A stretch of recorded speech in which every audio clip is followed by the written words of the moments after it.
প্রিয় দেশবাসী, আসসালামু আলাইকুম। এই ক্যামেরার মাধ্যমে আপনাদের সবাইকে ঈদের আগাম শুভেচ্ছা। আমি মোহাম্মদ আলিবুদ্দিন, আমার গ্রামের বাড়ি উলিপুর থানা, জেলা কুড়িগ্রাম। আমি সাবেক সশস্ত্র বাহিনীর সদস্য। জাতির উদ্দেশ্যে এবং আপনাদের উদ্দেশ্যে কিছু বার্তা দিচ্ছি বর্তমান দেশের প্রেক্ষাপটের উপরে। আমি একজন দুঃখী পরিবারের সন্তান।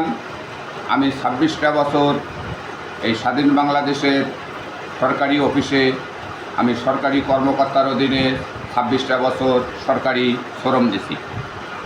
শেখ হাসিনা সরকার থাকাকালীন তার লালন পালন করা আমার অফিসের 3 জন কলমচোর কর্মকর্তা আমাকে গোপনে অফিস থেকে বাই করে দিয়েছেন।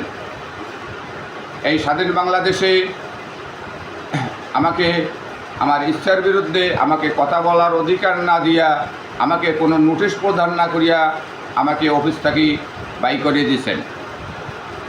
এই ঘটনাটির জট খোলার জন্য বিজ্ঞ মাননীয় প্রশাসনিক আদালত ঢাকা 1-এ আমি 4 জন সরকারি শীর্ষ কর্মকর্তার বিরুদ্ধে একটি সমাধান পাওয়ার জন্য একটি মামলা দায়ের করি।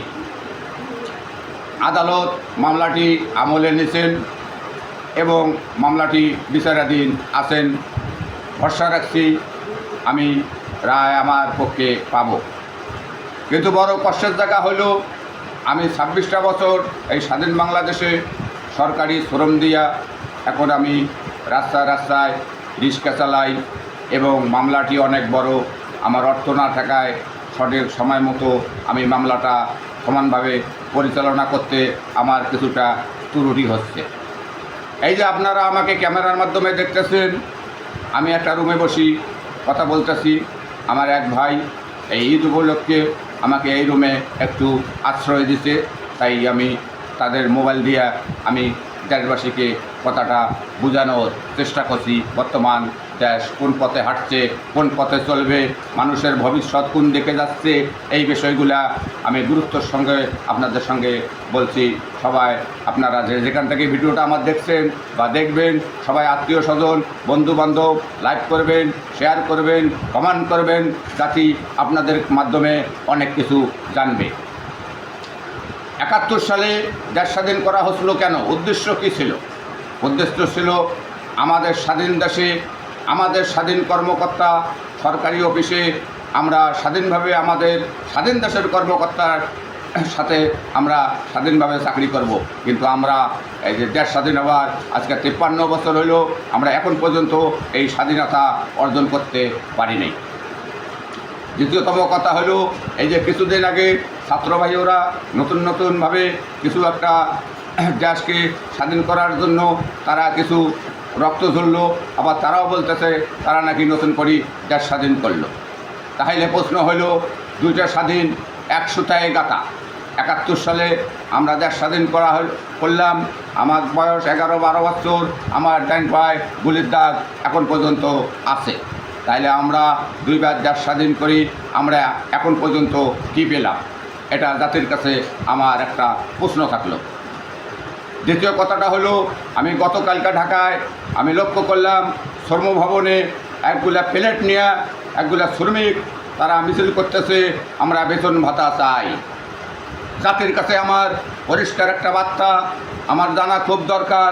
এই স্বাধীন দেশে এই শ্রমিকগুলা, এই দুঃখী পরিবারের সন্তান, তারার বাড়িঘর নাই, যে লোকগুলা কোনো অর্থ সম্পদ নাই, যে লোকগুলার টাকা পয়সা নাই, সেই লোকগুলায় শ্রমিক হিসাবে কাজ করেন।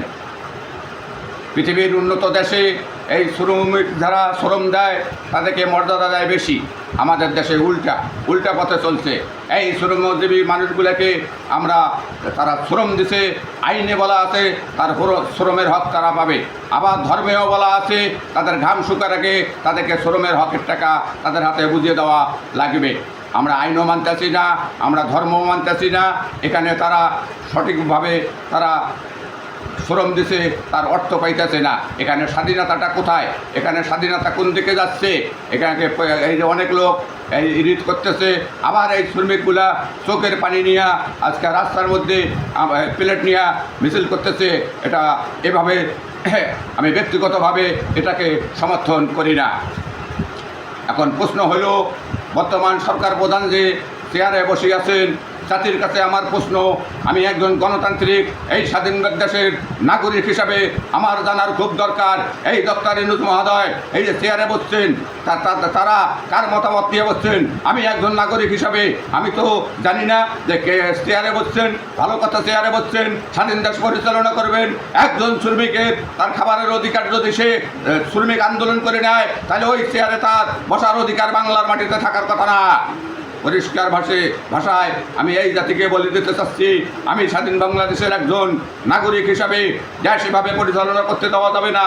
একজন মানুষ শ্রম দেওয়ার পরে যদি রাস্তায় মিছিল মিটিং করতে হয়, রাস্তায় যদি বিছনা পানি শুয়ে থাকতে হয়, তাইলে বলা চলে যা সেখানে স্বাধীন নাই। স্বাধীন কোন দিকে যাচ্ছে, ভবিষ্যৎ কোন দিকে যাচ্ছে? আমরা আগে একজন মানুষ রায় করতাম রিক্সা চলে 800-1200 টাকা, এখন আয় নামিয়ে আসছে মাত্র 300 টাকায়। 300 টাকা একজন পরিবার চলে না। আমরা কোনো সরকার যারা আছেন, বড় বড় চেয়ারে যারা বসে আছেন, তারা এই বিষয়গুলা আমি দেখলাম সেদিন কালকে গতদিন এই যখন মিছিল মিটিং হয়, এখানে দেখা যেতেছে অনেকগুলা বাহিনীর লোক সেখানে ওই লোকগুলা পাহারা দিয়া ডিউটি করতেছে। ওখানে সেনাবাহিনীরও সদস্য দেখছি ডিউটি করতেছে। মাননীয় সেনাবাহিনীর প্রধান মহোদয় বলছিলেন সাধারণ মানুষের পাশে থাকবেন। তাকালে সাধারণ মানুষের পাশে যদি সে থাকেন, তাহলে এই শ্রমিক বেতন পাবেন না কেন? এটা জানা আমার খুব দরকার। এই স্বাধীন দেশে আমি 26 বছর চাকরি করি, এই বাংলাদেশের মাটিতে আমার পরিবারের খাবার একজন কর্মকর্তার কাছে নিরাপদ থাকবে না কেন? এটা জানা আমার খুব দরকার।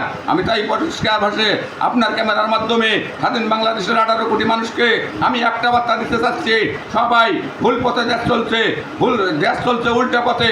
এই যে তারা বাহিনীতে চাকরি করেন, যে কর্মচারী চাকরি করেন, মূলত তারা সরকারি কর্মচারী না, মূলত হলেন তারা প্রজাতন্ত্র কর্মচারী। এই প্রজাতন্ত্র কর্মচারীর কাজ হলো এই শ্রমিকের শ্রমের টাকায় তাদেরকে বেতন দেওয়া হয়। তাদের পাহারা দেওয়ার কিছু নাই। পাহারা দিতে হলে যারা এদের বেতন দেয় না, সেখানে এই বাহিনীগুলো ডিউটি করার কথা, ডিউটি করা হইতেছে। এদের কাছে আপনি কি ডিউটি করবেন? এরা তো দুঃখী মানুষ, এরা তো আছে তাদের ন্যায্য পাওনার জন্য। তারা ন্যায্য পাওনা দিলে তারা চলে যাবে। ন্যায্য পাওনা দিতে না পারলে আপনি চেয়ারে বসবেন কেন? এখানে আমার পরিষ্কার কথা, জাতির কাছে আমি একটা বার্তা এই ক্যামেরার মাধ্যমে দিতে চাচ্ছি, যদি সরকার এই দ্রুত এই দুঃখী মানুষগুলোকে যতক্ষণ না বেতন ভাতা পরিশোধ করতে পারে নাই, অতক্ষণ এই গণতান্ত্রিক দেশে এই সরকার প্রধানের থাকার কোনো অধিকার থাকতে পারে না। বাংলাদেশের মাটিতে এদের বীজজাত ভেঙে ফেলতে হবে। একজন সরকারি কর্মকর্তা ঠান্ডা মাথায় কলমে লুটপাট করে চুরি করে, সেদিকে কোনো প্রশাসনকে খুঁজে পাওয়া যায় না তাদেরকে ধরার জন্য। শুধু দুঃখী মানুষগুলোকে দাবিয়ে রাখার জন্য বাহিনী ডিউটি করে। এটা চলতে দেওয়া যায় না, এটা মেনে নেওয়া যায় না। এখানে দেখা যায় তাদের শ্রমের টাকার জন্য এখানে মিছিল মিটিং করা লাগবে কেন? তাদের শ্রমের টাকা তাদের বুঝিয়ে দিতে আমি জোর দাবি জানাচ্ছি সরকারের প্রতি। এই স্বাধীন বাংলাদেশের মাটিতে আমি দেখি একজন টোকাই মানুষ এক মুষ্টি অন্নর জন্য, এক মুষ্টি খাবারের জন্য একজনের মোবাইল ছিনতাই করে। এই স্বাধীন বাংলাদেশের মাটিকে আমরা টোকাই মানুষগুলোকে আজ পর্যন্ত গড়ে তোলার দায়িত্ব নিতে পারি নাই।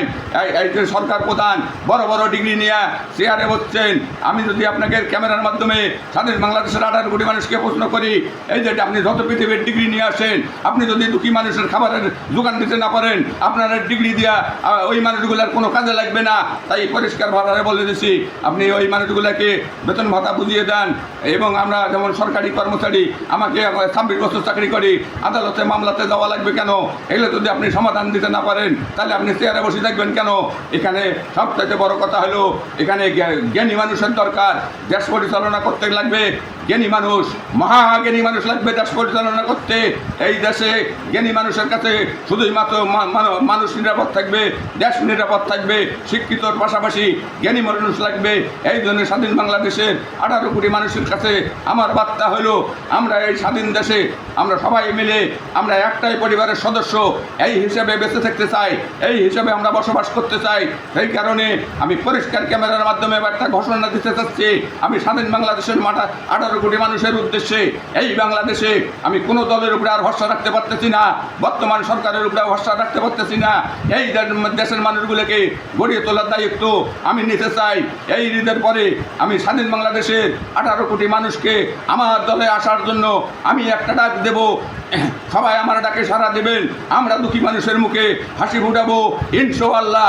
71 সালে বঙ্গবন্ধু বলছিলেন দুঃখী মানুষের মুখে হাসি ফুটবে। 71 সাল থেকে আজকে 53 বছর হলো দেশ স্বাধীন করার। বঙ্গবন্ধু কিন্তু তার ওয়াদা রাখেন নাই, শেখ হাসিনা তার বাবার ওয়াদা রাখেন নাই। তাই আমি বলতেছি, আমি এই দুঃখী মানুষের মুখে হাসি ফুটার দায়িত্ব নিতে চাই ইনশাআল্লাহ।